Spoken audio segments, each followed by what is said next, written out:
yo kwambara harageze igihe baza bangabira imyenda hamwe umuntu wese afite umwenda ushaje yumva yawungabira. Nibuka ko wambwiye ngo warigeze kwambara ipantaro wagabuye n'umupastor gusumbya ibiro uyambaza igitokatoka nigukorokana mu rusengero. Nta kirunduzi bashita igihubahu narayambaje kirangije kiracika ariko ubu ndambara ibyo mbonye nta nubwo ndabura no kugura umukanda. Israel ariko babarira ico kibazo ico kintu warigeze kukimbwira numvise amatsiko yo kuko bazi ikintu kimwe. Umunsi iryo panaro gucikira ko mu rusengero watashe gute? Umunsi nishika ntago nahise ntaha ahubwo numvishe ricisa kubera kira kintu bazabambaza ubu ngo ngira ngo hari iterambere nta bakicambaza ari hakicambaza ubundi iyo kijya kintu kuntu nakibonye amasaha arimwe kwegera imbere bigeze nka saa 4 uri umuhanga wacu wagomba kuja guhindura ukambara ikindi kubera izuba giriwe riraka saa 6 mu kadomo cyagomba gucika kikagucikana nge kimaze gucika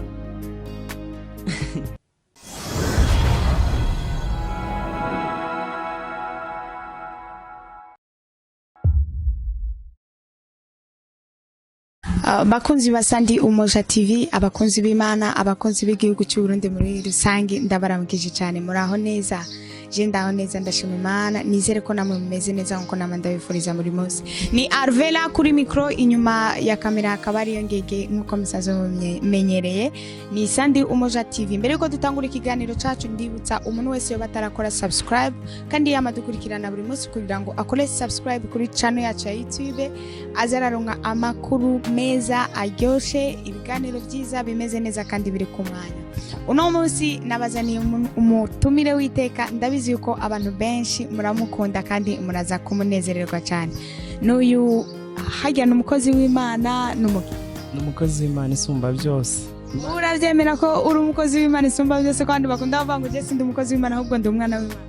Je ndi umukozi wayo kubera ko umwana akoreye papa wiwe biremewe. Yego. Ni umukozi w'Imana niwe tugiye gukorana ikiganiro. Karibu cyane kuri Sandi Umoja TV. Murakoze cyane. Yego. Ndamubadondore ndamuzi singire ngo sindamuzi ni Bahati Israel niwe tugiye gukorana ikiganiro ndakuvugiye amazina yako nibaze ko atakibazo. Aya nta kibazo. Arazi. Bahati umukozi w'Imana hari abantu benshi batabikunda bakavuga ngo ntabwo ndi umukozi kubera ko umukozi abasuzuguritse kwa sebuja aba ari umuntu aciriritse umuntu asanzwe ashobora kwirukanwa umwanya n'umwanya bitandukanye n'umwana. Ibyo nabivuga. Urakoze cyane. Iyo uri umwana ukaba n'umukozi ni byiza cyane ntabwo wirukanwa kubera byose babiguhuriyeho. Urundi ni ibintu bisanzwe yuko waba ufite papa wawe akora nka business zitandukanye urangije ukamukorera urumva ndi umukozi w'Imana. Bibiliya ivuga ikivuga ngo kuko dukorana nayo urumva turi abakozi dukorana nayo urumva dukorana nayo ntago bita bivaho ngo nitukira abana hoya ahubwo byose ni byiza kubera iki tuba tubihuriyeho byose. No kuvuga iri umwana udakora bakwita umwana w'ikinebwe nyine nta kazi ubugira ubu uri umwana gusa mu rugo nta kimbese ntago wakora ngo ugire ibintu ugezeho kubera iki wahisemo kuba umwana urumva bihagije. Ahubwo nimba wumva wari umwana w'Imana gusa utari umukozi w'Imana ongeraho no kuba umukozi. Majambo make uri umwana akora kwa papa. Ego. Ego uyu arakajambo kamwe ndamuzi ko mu tujambo twishi mu majambo menshi nako abaho kwisi nakajambo kavuga ngo amafaranga make imyaka mike amafaranga menshi. Niko kantu ndamuzi ko Israeli aho kajambo wagakuye ko nakajambo wizaniye ubwawe mugananyisigaye ndakavuga. Urakoze cyane. Siwe wenyine ukavuga benshi barakavuga sige mbona abana gashize ku mastati yabo. Nariyumviriye sanga kuvuga ngo imyaka mike amafaranga menshi. Iyo umuntu abonye amafaranga ashaje ushobora kumubwira ngo tuje kuri beach cyangwa tuje ahantu runaka ukamubwira ati tuje kuri beach akakuvuga ngo beach ni igiki kubera iki yabonye ashaje ibyiza ntabyazi ariko iyo yabonye ukiri mutoya uzimenya n'ibyiza aho biba. Iyo mpamvu navuze ngo imyaka mike amafaranga menshi. Imana iyo guhezagira si ngombwa ngo izaguhezagire mu butamu ahubwo yaguhezagira ukiri umujene. Bitewe n'uburyo twakuze imyumvire twakuranye ahantu twakuriye urabizi yuko abantu dufata ibintu gutandukanye. Hari abantu benshi twumva ko kuba umuntu yitwa umukozi w'Imana kugenda kuri beach ukagenda kuryoherwa nk'abandi bantu menga ntibisobanutse ni nk'aho uba wavangiye urabivuga n'ubu tuvuganye hano urazi twavuganye ndi koga rero ni ukuvuga ngo ni ibintu bisanzwe ni uko nimba twubaka umwemu n'umubiri tugomba kuworosha kaja kuri beach tugomba kuja nyine ahantu heza none se niba umwana w'umubosi usanzwe ajayo reka mvuge urwo rugero twebwe abana b'Imana kubera ko ubwo buzima tutagenda ngo tubworoshe rero mu gihe cyo gukorera Imana turayikorera ariko habaho n'igihe natwe imibiri yacu bikeneye kuruhuka bukeneye mu mutwe ukareba nuko amazi agenda mpana guhora muri Bibiliya ntago ariyo twahoramwo gusa vuya dufata n'igihe bigasa nk'akaruhuko tukagenda kuruhukamo gake kuja kuri beach ni ibintu bisanzwe nta caha kirimo akanya Israel aragenda kuri piscine ugasanga babakobwa baba bambaye kwa kuntu nawe ukabajamo ugakura impuzu ukambara impuzu yo muri piscine ukinjiramo amazi ego ndoga ndajamo nkinjiramo nkoga nta kintu bitwaye piscine ni y'abantu bose baragenda bakoga niyo mpamvu no mu myaka izaza iri imbere ngize naho ntura mvuga ati nahanje hagomba kuba harimo piscine ndakunda amazi cyane kandi nta caha kirimo huye koga nta caha kirimo n'umunsi Israel ushobora kubaka nka ihoteli ukashiramo piscine abantu bazoza baraza kogamo bambaye ubusa ahubwo uretse ibyo iyo wubase ihoteli uretse no koga bambaye ubusa ko hariho n'ababwambara batagiye koga nta tegeko ushiraho uvuge ngo hazajya hazamwe muri hoteli abambaye gusa ntabwo wemerewe kuvanamo imyenda muri iyi hoteli rero uburimo bw'uko biterwa n'iyi hoteli urazi hoteli zose ni business amahoteli menshi uzarebe menshi yaba arimo Bible ariko y'icyongereza y'ikirundi boyiyo rero impamvu babikora ni ukugira barebe yuko hariho n'uwazaza aje gukora ikibi akavuga ati ahantu harejejwe ariko nta mategeko aba haravuge ngo uwuzazamo hano ntago yemerewe gukora ibi piscine amategeko yo kujya kogamo nta nubwo ugomba kujyamo wambaye ishati rero mu gihe ari business nibyo piscine hari cyangwa se hoteli byazamwe ibyo ngibyo gusa kireka ushobora gushinga hoteli n'urugero nkanje nyishije ashobora kuvuga ngo hoteli hazaba hemerewemo umuntu umwe muri chambre ibyo ngibyo bizabikora yego kandi bikagenda neza ariko piscine ntago wavuga ngo hazajya hazamwe ngo abantu bambaye amakositimu ntago byokunda bose bagomba kwiyambura kubera iki baba baje koga ego Israel urabizi ko barakunze kuvuga ngo amateka y'umuntu rimwe na rimwe hari abantu bayamukurikiza no mu gihe we ibintu byahora bimuranga kera ibyo yakora kera aba yaravyiyambuye akaba umuntu mushasha ariko abandi bantu bakamurabira mu bya kera bakavuga ngo nta kintu uno munsi hari abantu bakura bakavuga ngo Israel turabona ko ntabwo ari cyane ariko ari mu basore bafite amafaranga ego ari mu bantu Imana yahezagiye mu bintu bigaragara suko Bibiliya uko ivuga ngo uwicisha bugufi akubaho Uwiteka ingorano yiwe ni ubukire n'icubahiro n'ubugingo buhoraho ni ukuvuga ubukire ni hano mu isi n'icubahiro ni hano mu isi ubugingo buhoraho ni mu ijoro ahubwo abarokore cyangwa abakozi b'Imana benshi hari ubuzima babamwe bakumva ngo ni Imana yabishatse Imana Bibiliya ivuga iki ntago iza yishimira imibabaro y'abana bayo bazaba turaho nyene sindaguciriyemo uravuze ngo wicisha bugufi inyungu mu byazokunguka no ubutunzi burya nubwo abantu bazavuga ngo iki gihe hari abantu bigisha akavuga ngo bari abantu bigisha ibitangaza gusa Yesaya hano 9:5 yavuze ngo uwe muhawe bivuze ngo ni igitangaza wakiriye Yesu wakiriye igitangaza kuri wowe ariko benshi kubera kutabimenya bashaka tuzamara umwaka twigisha abantu ngo bihane kubera iki mugakiza hatabamwe gutera intambwe ngo tuje imbere tuve ku kwihana noneho tugere mu migisha twumve yuko ibyo twigishijwe twabitahuye barashaka tuve kwa mbere tubwira abantu ngo barahiye umwaka urangira rero by'ukuri iyo wicisha bugufi kubaho Uwiteka ingorano yawe n'ubukire nico cubahiro tugomba kubigira none se niyo mpamvu nijoro n'urugero ngiye gutanga ntago mvuze yuko ndara ntasenze ngiye kuryama ntasenze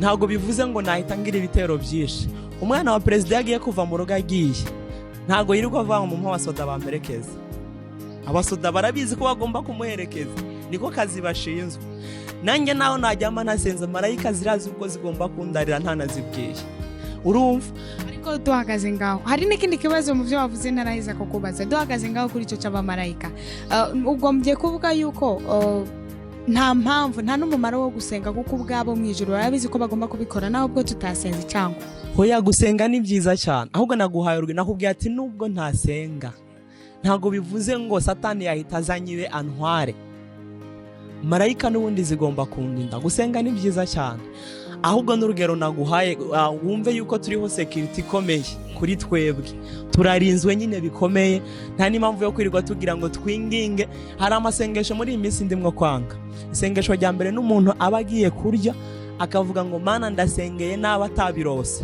kandi usohose igipangu wabona ubutabirose mugasangira iryo ni iry'uburyarya abatabirose urenze igipangu wabibona ibaze kurya ugasigaza mu kanabimena kandi ngo wasenge n'abatabibonye iyo ni isengesho tuzogaruka mu butaha tukabivuga ko cyane tukarinonosora kugira ngo abantu ntibaze bongere kudutubura ego niko kwiza benshi urumva babigenderamo kutabimenya rero hari abantu basenga bumva yuko ubukene ari byo bintu byabo bumva yuko kugira iki ari byo bintu byabo abantu basenga impamvu benshi muri bo batagera ku byo Imana yabavuzeho irababwira ati mwana wanjye nzakugira ukomeye bahura n'uw'Imana yakomeje bakavuga turiya ntagakorana n'Imana bakamujya kure kandi yaramukomeje bahura n'uw'Imana yahaye amafaranga yayakuye ikuzimu bahura n'uwo yahaye imodoka yayibikuye ikuzimu bivuze ngo ikintu cyose tuzakigeraho Imana ibanje kuduhuza n'uwo yagihaye nta bishasha bihari rero Imana izabanza iduhuze n'uwo yahereje ico kintu kugira ngo natwe tuzakigereho urugero Imana ikubwira ati we nzakuvana hano nkujyane mu Bugande n'indege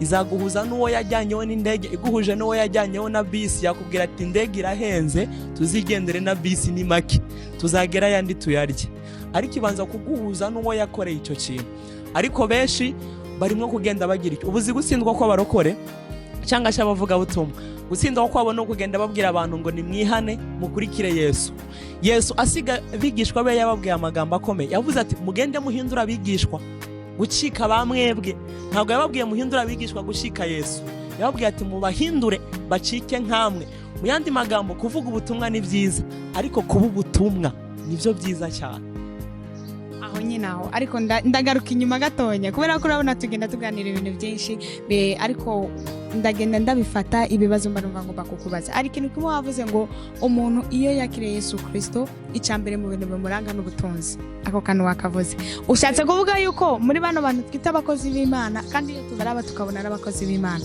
ariko bakaba bakenye hari akantu bahagije bashobora kuba baramwakiriye ko bakamakira igice nico bisobanura urakoze cyane ko kambaza rero iyo wakiriye Yesu Kristo nari kuvuga nka 12 reka mvuge bitatu icambere Imana izikora ku buzima bwawe irabanze iba yagutoranyije icya kabiri irakwiyegereza icya gatatu irakwigisha rero uba ukiri ku ishuri Imana rero ishuri ryayo hari abo yigisha ni nk'aya mashuri ubona uriho mu buzima busanzwe hari abiga bataha hari n'abiga babayo ariko ngerageje kuraba muri Bibiliya nta na hamwe handitse ishuri ry'Imana muri Bibiliya ibyo by'ishuri ry'Imana mwabikuye kubwira urumva rero hari abiga bataha hakaba n'abiga babayo urashobora kubaza atandukanye uwiga ataha Imana je niga ntaha uwiga ataha aratunga telefone aragira amamega araba kuri WhatsApp ariko iwe Imana yigisha abayo niyo mpamvu n'ubu uri umurokore ukamara iminsi usenga Imana uyisaba telefone ukabona itayubwira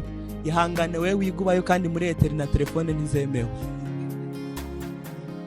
rero benshi babigenderamo uko hari ubwo uba wigubayo ariko ntubimenye rero iyo Imana iza kukwigisha iguhereza isomo ryawe uziga irishira mu nshuti yawe ya hafi hari ubwo irishira mu mugabo wawe hari ubwo irishira mu wo musengana hari ubwo ibishira ahantu runaka niyo mpamvu z'umuntu avuga ngo umuntu dusengana ngo yankomerekeje aba yamwigishije rero bagenda biga mu buryo butandukanye ikindi rero abarokora iki gihe barimo kwiga Imana yabashize muri iryo shuri ryayo rero nk'urugero ugasanga umuntu ukora aragenda yitonganya aravuga ngo je nubwo senga abantu dusengana ntabwo baza kundamutsa kandi umuntu yiga muri eterina ntabwo baje kumuramutsa buri munsi hari itariki bashyizweho yo kujya gusugwa ariko bo kubera bari muri iryo shuri byanga byakunda ubanza ukanyura mu ishuri ry'Imana n'urugero nk'ubu ngiye kugira ngire imyenda yo kwambara harageze igihe baza bangabira imyenda hamwe umuntu wese afite umwenda ushaje yumva yawungabira ndibuka ko wambwiye ngo warigeze kwambara ipantaro wagabuye n'umupastor gusumbya ibiro uyambaza igitokatoka rigukorokana mu rusengero nta kirunduzi bashita igihubahuba narayambaje kirangije kiracika ariko ubu ndambara ibyo mbonye nta nubwo nabura no kugura umukanda. Israel ariko mbabarira ico kibazo ico kintu arigeze kukimbwira numva bisamatsiko kuko bazi ikintu kimwe. Umunsi iryo panaro gucikira ko mu rushengero watashe gute? Umunsi nishika ntago nahise ntaha, ahubwo numvishe riciza kubera kira kintu bazabambaza. Ubu ngubu ngira ngo hari iterambere nta bakicambaza, ari hakicambaza. Ubundi iyo kijya kintu kuntu nakibonye amasaha arimo kwegera imbere bigeze nka saa 4 uri umuhanga wacu wagomba kuja guhindura ukambara ikindi, kubera izuba giriwe riraka saa 6 mu kadomo cyagomba gucika kikagucikana. Nge kimaze gucika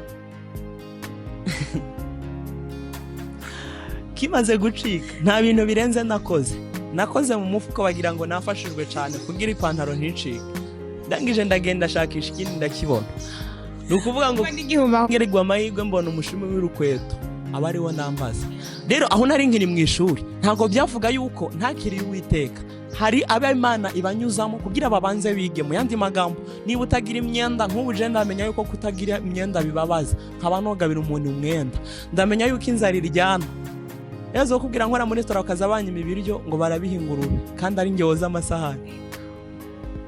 Rero Imana igomba kubikunyuzamo kugira ngo abari byo bizagukomeza. Niyo hari umunimvyi ari w'umushuti wanjye aho bita Frank, niwe yari ndavuga ngo ibibazo ufite ngo ufite none ngo nibwo buhamya bwawe bweje. Burya hari abantu batanga ubuhamya bitaragera. Hari n'abakozi b'Imana bigisha ijambo hataragera ko bagigisha. Nanjye nagiye mpura n'ico kibazo. Mu yandi magambo nkaje imbere y'abantu nkababwira ngo kumundeba hano Imana yangiriye neza, bareba ipantaro bagasanga wapi, ishati wapi, urukweto wapi. Hano batavuga ati none nuko Imana yamugiriye neza. Ariko nanone ukugira neza ko Imana bigaragarira ku byo umuntu yambara biteheramwe imbere. Ariko ubu abantu turimo kubwira ubutumwa ntibashaka ngo bibabwire babirebemo imbere, bashaka banze barebe n'amaso yabo abibereke yuko yakugiriye neza. Mu yandi magambo, ntago nzakubwira ngo Imana yangiriye neza n'amaso yawe utarabona yuko yangiriye. Nge naho ramvuga ngo Imana yangiriye neza nambaye ibyo bipantaro n'ibishati bangabiye, abantu bose bakajyana inzara ngo niba ari uko Imana igira neza twe ntizatugirire. Mu yandi magambo, nimyo turababwira ubutumwa, ariko barashaka niba tuvuze ngo yatugiriye neza baturebeshe n'amaso yabo, babibone tutaririrwa twinjirayo cyane ngo tubisobanure. Ubundi ngi neza y'Imana nabaga mvuga ko ari uko Yesu yangiriye neza akanyizera akamaga kiza, nkumva yuko bihagije. Ari naho benshi sigavanga ubuntu bw'Imana burampagije. Hoya nago ubwo bajya usoma Bibiliya neza. Bibiliya ivuga iki? Ngubwa ati manye umwana wawe akunda kubwanjye nawe ngo azaburate kumuduhana n'ibindi byose. Rero kuvuga ngo Yesu byonyine ngo niwe wenyine wumva guhagije, nta bindi byo wenyine araguhagije. Waruzi yuko ugize amafaranga uri umupapa n'amazina ahinduka.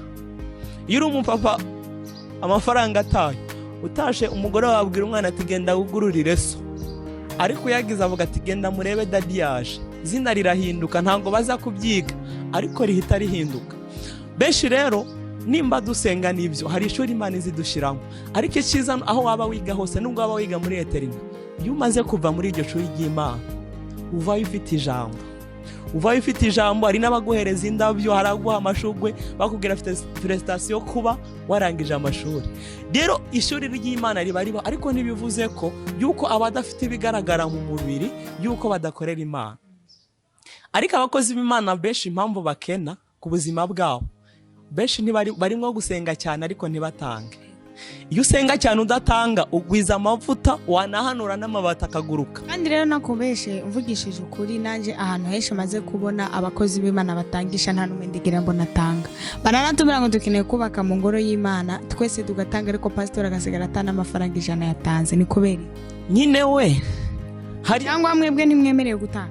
Nge nuko ngira ngo utararira mu biterane nzangira ino ni itangisha, ni nge wiheraho kugira ngo ntange.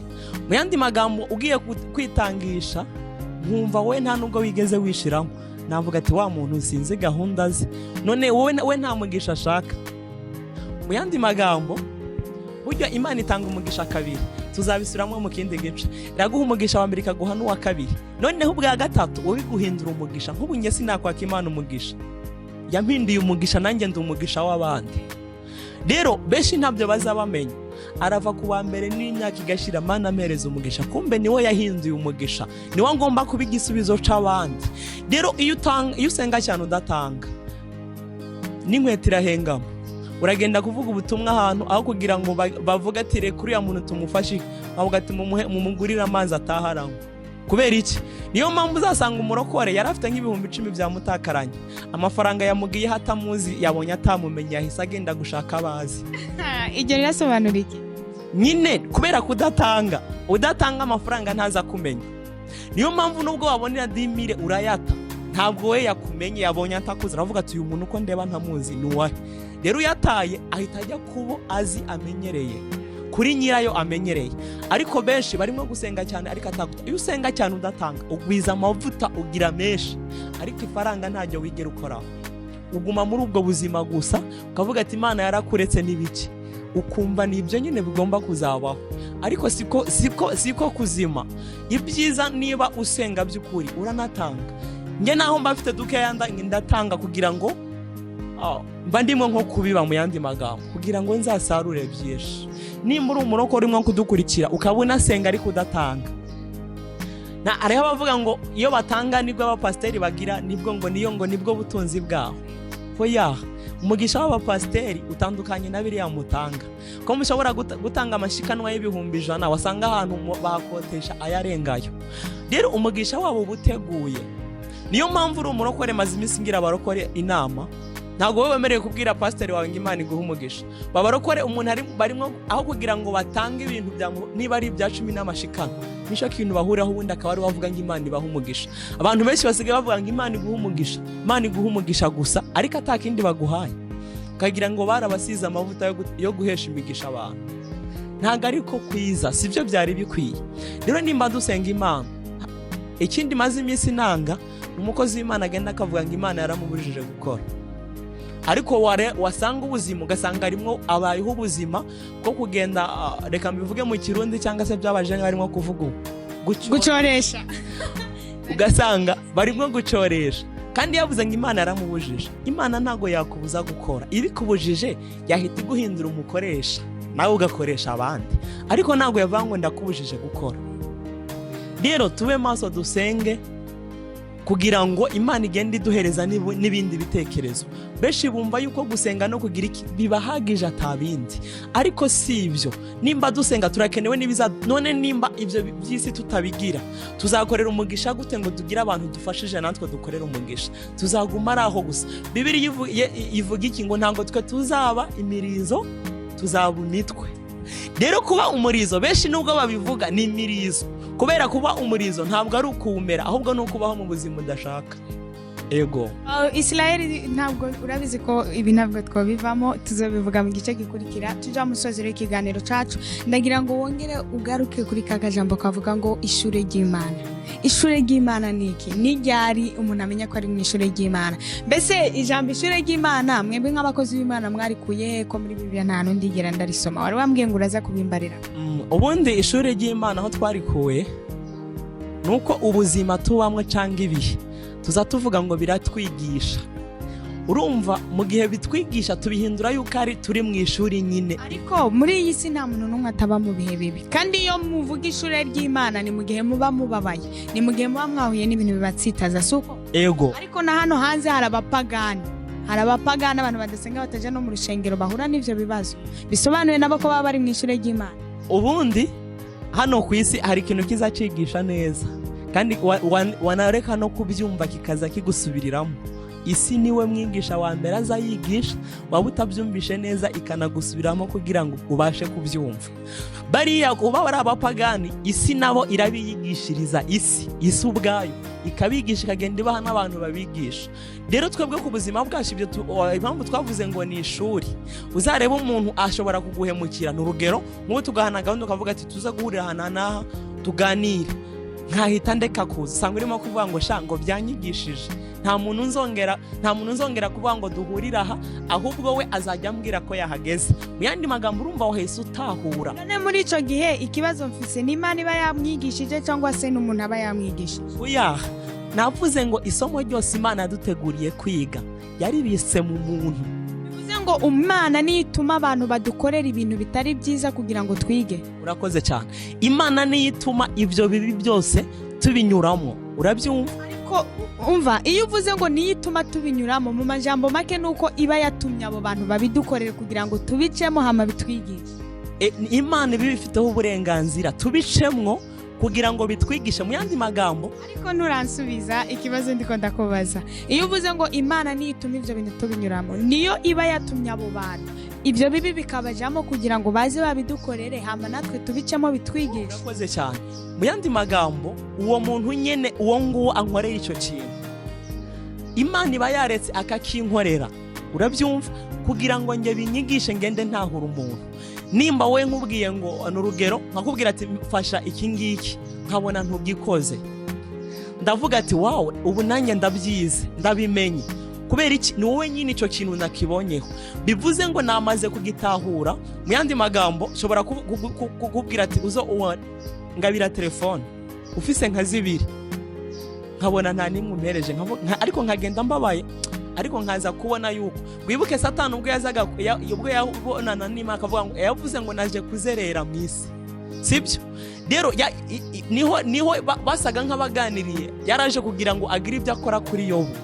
Imana niyo yamuretse kugira ngo akoreshe Yobu ibyo ashaka, niyo yamuretse, iramukoresha byose irabivuga. Yobu wibuke ari muri biriya bihe na biriya bigeragezo, yaje kurakarira Imana, aravuga ati wanyereka Imana nge nayigira ibintu nyibajije. Imana iravuga ati nzaza. Imana yabajije Yobu ibibazo birenga 60. Niho Yobu yavugiye rya jambo rivuga ngo nari narakumvishe none ndakubonye. Rero bivuze ngo ni Imana yaretse Satani kugira ngo abikore, ni Imana izireka aba bantu bibi kugira ngo bibe ku buzima bwacu, ariko ibi bireba. Niyo mpamvu nge ntago nasenga mbwira Imana, Mana reba ndi mu kibazo, kandi ba yakibonye, ahubwo mbwira cya kibazo cyane wakibazo nubwo ndiho ndafite Imana, hazagera igihe nanjye ngaruke nza kukubwira Imana afite. Ntago dukwiye kubwira ibibazo byacu ngo tubibwire Imana, ahubwo dukwiye kubwira ibibazo byacu Imana dufite nibyo bitayizi.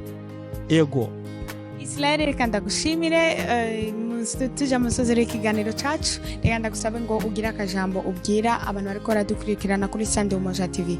Ndabamenyesha yuko abantu munezerewe n'ikino kiganiro, ndifuza kuzongera kumutumira Israel akaza tukaganira ikintu nshaka ko tuzoganira ko ngene ndakikubariye. Ndashaka tuze tuganire ku buvugishwa.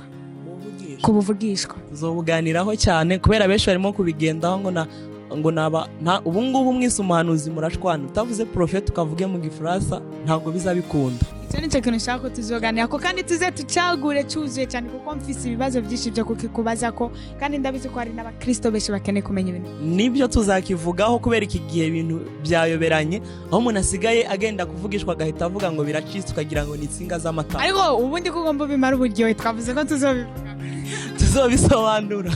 Reka ndagusaba rero ngo ugira akajambo ubwira abantu bariko baradukurikirana kuri Sunday Umoja TV.